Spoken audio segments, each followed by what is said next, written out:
Hello all and welcome to Thyview. ఈ war 2 and కూలీ వల్ల ఈ వారం ఈ తైవ్యూ యొక్క చెప్పడానికి సరైన అప్డేట్సే లేకుండా పోయాయండి. అలా అని ఏం లేవని కాదు.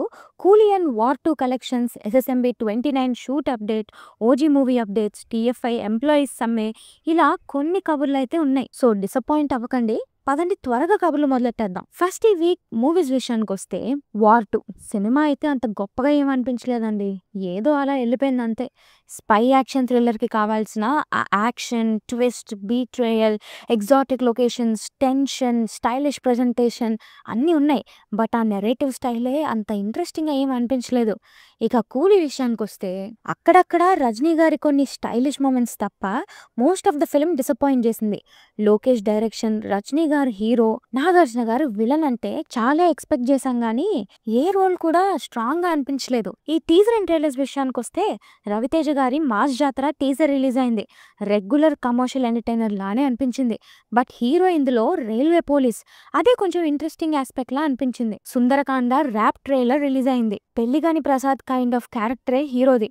కానీ ఈ ఏజ్ డిఫరెన్స్ అనే కాన్సెప్ట్లో హీరో తన ఏజ్ ఎక్కువ ఉన్న అమ్మాయిని, ఆల్సో ఏజ్ తక్కువ ఉన్న అమ్మాయిని లవ్ చేస్తే ఏంటి పరిస్థితి అనేదే కథ. ఈ ఆగస్ట్ 27కి రిలీజ్ అవుతుంది. బెల్లంకొండ సాయి శ్రీనివాస్ కిష్కిందపురి టీజర్ రిలీజ్ అయింది. ఇది ఒక పాతబడిపోయిన బంగ్లా చుట్టూ జరిగే horror thriller. త్రిబాణధారి barbaric trailer release అయింది. ఒంటి చేత్తో కురుక్షేత్రాన్ని ఆపేయగల బార్బరిక్ క్యారెక్టర్ ని మోడర్న్ డే స్టోరీతో లింక్ చేసి ఒక మైథలాజికల్ మిస్టరీ థ్రిల్లర్ ని ప్రెజెంట్ చేశారు. ఇక లిరికల్స్ ఒకసారి వినేస్తే దుల్కర్ సల్మాన్ కాంతా మూవీ నుండి పసిమనసే లిరికల్ సాంగ్ రిలీజ్ అయింది. ఒక స్లో మెలడీలా అనిపిస్తుంది కానీ సౌండ్ కొత్తగా అనిపించింది. ఒకసారి మీరు కూడా వినండి. ఇక మనందరి ఫేవరెట్ కీ అప్డేట్స్ ఒకసారి చూసేస్తే ముందు 2 బిగ్గెస్ట్ రిలీజెస్ కూలీ and war 2 box office collection గురించి మాట్లాడుకుందాం. కూలీ తమిళ ఇండస్ట్రీకి కొత్త రికార్డ్స్ పరిచయం చేసింది.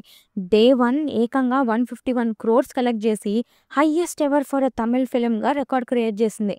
ఎవరో అన్నారు అప్పుడు తమిళ ఇండస్ట్రీకి శివాజీ మూవీతో ఓవరాల్గా 150 crores పరిచయం చేసింది రజనీనే. ఇప్పుడు డే 1 150 crores పరిచయం చేసింది కూడా రజనీనే అని. రజనీకాంత్ గారి బాక్స్ ఆఫీస్ స్టామినా అది. అండ్ ఇండియాలోనే కాదు, ఓవర్సీస్ లో కూడా డే 1 కూలీ కుమ్మింది. ఓవర్సీస్ డే 1 8.75 million కలెక్ట్ చేసింది. తమిళ సినిమా హైయెస్ట్ ఇదే ఇప్పుడు. ఆస్ట్రేలియా, న్యూజిలాండ్ లో కూడా ఈ మూవీ 1 million gross ని క్రాస్ చేసింది.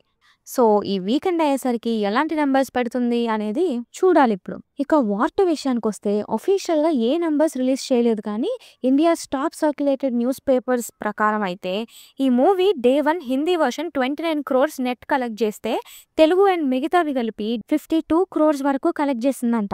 ఇక సెకండ్ డే హిందీలో మంచి కలెక్షన్స్ కొట్టింది. ఈవెన్ డే 1 కన్నా ఎక్కువ కలెక్ట్ చేసింది. డే 2 ఓన్లీ హిందీ నుండే 43 crores వచ్చాయి. ఇండిపెండెన్స్ డే ఒకటి కలిసి వచ్చింది. సో 2 days ఓన్లీ హిందీనే 70+ crores పెడితే తెలుగు అండ్ మిగతా లాంగ్వేజెస్ కలిపి ఓవరాల్గా వార్ 2 100 crore మార్క్ని దాటేసింది. బట్ ఒఫీషియల్ పోస్టర్స్ అయితే ఇంకా ఏం రిలీజ్ చేయలేదు. మహేష్ బాబు గారి ఎస్ఎస్ఎంబి 29కి సంబంధించి నెక్స్ట్ స్కెడ్యూల్ ఈస్ట్ ఆఫ్రికా టాంజానియాలో జరగబోతుందంట. షూటింగ్ డేట్స్ పై క్లారిటీ లేదు కానీ ఈ month end or next month అంటున్నారు. పవన్ కళ్యాణ్ గారి ఓజీ మూవీ నుండి Priyanka Mohan as Kanmani posters release అయ్యాయి. భలే ఉన్నారు. అండ్ త్వరలోనే ఓజీ నుండి ఒక మెలడీ సాంగ్ రాబోతుందంట. సో ఫ్యాన్స్ రెడీ ఉండండి. ఫైనల్లీ మనం ఎన్నాళ్ళ నుండో చూస్తున్న వెంకటేష్ గారు అండ్ త్రివిక్రమ్ గారి మూవీ అఫీషియల్గా స్టార్ట్ అయిపోయింది. రీసెంట్గా పూజ సెరమనీ అయింది. ఈ మూవీని హారిక హాసిని వాళ్ళు ప్రొడ్యూస్ చేస్తున్నారు. మళ్ళీ మాకు ఒక నువ్వు నాకు నచ్చావు, ఒక మల్లేశ్వరి టైప్లో ఒక మంచి క్లీన్ ఎంటర్టైనర్ ఇచ్చాను సార్ చాలు. నాని గారి ద ప్యారడైజ్ మూవీ నుండి సీక్వెన్స్ ర్యాప్ ప్రోమో రిలీజ్ అయింది. నాకు తెగ నచ్చేసింది. ఒకసారి చూడండి మీరు కూడా. నాని గారు ఫైర్లా ఉంటే శ్రీకాంత్ వర్ల గారు అంతకు మించి ఉన్నట్టున్నారే అనిపించింది. ఈ మూవీ నెక్స్ట్ ఇయర్ March 26కి రిలీజ్ అవుతుంది. ఇండస్ట్రీలో ప్రస్తుతం సినీ కార్మికుల సమ్మె నడుస్తున్న విషయం తెలిసిందే. వాళ్ళ జీతాల్ని పెంచాలని చాలా డేస్ గా ప్రొడ్యూసర్స్ కి వీళ్ళకి మీటింగ్స్ జరుగుతున్నాయి. ఇప్పుడు ఈ స్ట్రైక్ వల్ల చాలా మూవీ షూటింగ్స్ ఆగిపోయాయి. ఫాస్ట్ గా తీసే అనిల్ రావుపిడి గారు కూడా ఈ స్ట్రైక్ వల్ల ఆగింది గానీ లేకపోతే మెగా 157కి ఇంకో 2 sequences షూట్ చేసే వాళ్ళమని చెప్పారు.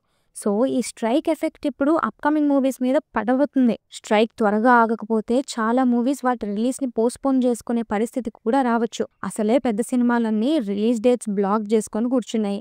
చూడాలి మరి ఏమవుతుందో. ఈ పోస్టర్ చూసారా? ఎవరనుకున్నారు? మన సత్యదేవ్ గారు. అన్‌బిలీవబుల్ ట్రాన్స్‌ఫర్మేషన్ గదా! ఈ 'రావ్ బహదూర్' మూవీని 'care of Kancharapalem' fame Venkatesh మహా డైరెక్ట్ జేస్తున్నారు. క్రేజీ ఉంది కదా పోస్టర్. అండ్ ఇంకో విషయం ఏంటంటే ఈ మూవీని మన సూపర్ స్టార్ 'మహేష్ బాబు' గారు ప్రెజెంట్ జేస్తున్నారు. మన టీఎఫ్ఐ ప్రైడ్ 'బాహుబలి' 2 పార్ట్స్ కలిపి 'బాహుబలి ద ఎపిక్‌గా ఈ అక్టోబర్ 31కి రిలీజ్ అవుతుంది. కొత్త విషయం ఏంటంటే ఈ మూవీ ఐమాక్స్ రిలీజ్ కూడా అవుతుందంట. మీ దగ్గరలో స్క్రీన్స్ ఉంటే మిస్ అవ్వకండి. ఆల్మోస్ట్ ఒక 1.5 ఇయర్ బ్యాక్ అనుకుంటా డైరెక్టర్ తేజ గారు రానా గారితో 'రాక్షసరాజా' అనే మూవీ చేస్తున్నారనే న్యూస్ వచ్చింది. పోస్టర్ కూడా రిలీజ్ అయింది. ఆ మూవీ సంగతి ఇప్పుడు తెలీదు గానీ లేటెస్ట్ న్యూస్ ఏంటంటే తేజ గారు తన కొడుకుని హీరోగా ఇంట్రడ్యూస్ చేసే పనిలో ఉన్నారంట. ఇక్కడ ఇంకో విషయం ఏంటంటే ఘట్టమనేని రమేష్ బాబు గారి అమ్మాయి ఈ మూవీలో లీడ్‌గా చేస్తుందనే న్యూస్ కూడా వినిపిస్తుంది. బట్ ఒఫీషియల్ అనౌన్స్‌మెంట్ రావాలి ఇంకా. రీసెంట్‌గా డైరెక్టర్ రామ్ గోపాల్ వర్మ గారిని ఒంగోలులో అరెస్ట్ చేశారంట. రీజన్స్ ఏంటో తెలీదు గానీ మళ్ళీ హైకోర్టు ఆర్డర్స్‌తో ఆయన రిలీజ్ చేశారంట. మనకి 'భలే మంచి రోజు', 'ఆనందో బ్రహ్మ' లాంటి మూవీస్ ఇచ్చిన 70mm ఎంటర్‌టైనర్స్ వాళ్ళు ఇప్పుడు ఒకేసారి 6 ఫిల్మ్స్‌ని అనౌన్స్ చేశారు. ఈ ప్రాజెక్ట్స్ గోపీచంద్, సందీప్ కిషన్, సుధీర్ బాబు ఇంకొంతమంది హీరోస్‌తో ఉంటాయంట. త్వరలోనే ప్రతి మూవీని అనౌన్స్ చేయబోతున్నారు. ఆల్సో అల్లు శిరీష్ గారు లీడ్‌గా బచ్చలమల్లి ఫేమ్ సుబ్బు గారి డైరెక్షన్‌లో ఒక మూవీ స్టార్ట్ అవబోతుంది. విజయ్ ఆంథనీస్ 'భద్రకాళి' మూవీ సెప్టెంబర్ 19కి రిలీజ్ అవుతుంది. శ్రీ చరణ్ అండ్ గీతా సైని లీడ్స్‌గా చేస్తున్న 'కన్యాకుమారి' మూవీ ఆగస్ట్ 27కి రిలీజ్ అవుతుంది. నెక్స్ట్ వీక్ రిలీజెస్ విషయానికొస్తే 'త్రిబాణధారి బార్బరిక్' మూవీ ఆగస్ట్ 22న రిలీజ్ అవుతుంది. రీ రిలీజెస్ విషయానికొస్తే పవన్ కళ్యాణ్ గారి 'తమ్ముడు' మూవీ సెప్టెంబర్ 2కి రీ రిలీజ్ అవుతుంది. ఆ రోజు ఏం పండుగ ఉందో మీకు ఆల్రెడీ తెలుసు కదా. ఇక అఖిల భారత ఇంటి వద్దనే సినిమా సంఘం సభ్యుల కోసం ఓటీటీ రిలీజెస్ విషయానికొస్తే 'constable Kanakam' series season 1 ETV విన్‌లో స్ట్రీమ్ అవుతుంది. హిందీ ఫిల్మ్ 'టెహ్రాన్' జీ5లో స్ట్రీమ్ అవుతుంది. తెలుగు ఫిల్మ్ 'గ్యాంబ్లర్స్' సన్ నెక్స్ట్‌లో స్ట్రీమ్ అవుతుంది. 'వర్జిన్ బాయ్స్' మూవీ ప్రైమ్ వీడియోలో స్ట్రీమ్ అవుతుంది. 'అంధేరా' సీజన్ 1 ప్రైమ్ వీడియోలో స్ట్రీమ్ అవుతుంది. 'సూర్యాపేట్ జంక్షన్' మూవీ ప్రైమ్‌లో స్ట్రీమ్ అవుతుంది. Malayalam film 'Janaki versus state of Kerala' జీ5లో అవైలబుల్ ఉంది. 'కోర్ట్ కచేరీ' సీజన్ 1 సోనీ లివ్‌లో అవైలబుల్ ఉంది. హిందీ సిరీస్ 'సారే జహాं से अच्छा' సీజన్ 1 నెట్‌ఫ్లిక్స్‌లో స్ట్రీమ్ అవుతుంది. సో అదండి గురుగారు. ఇంతటితో ఈ కబుర్లు ఆపేసి మరిన్ని కబుర్లతో వచ్చే వారం మళ్ళీ కలుద్దాం. అవి మిస్ అవ్వకూడదు అనుకుంటే మన ఛానల్‌ని సబ్స్క్రైబ్ చేసుకోవడం అస్సలు మర్చిపోకండి. అలానే ఈ వీడియో మీకు నచ్చినట్టయితే please like, share and subscribe to thy view and hit the bell icon for more updates. Thanks for watching. This is team thy view signing of.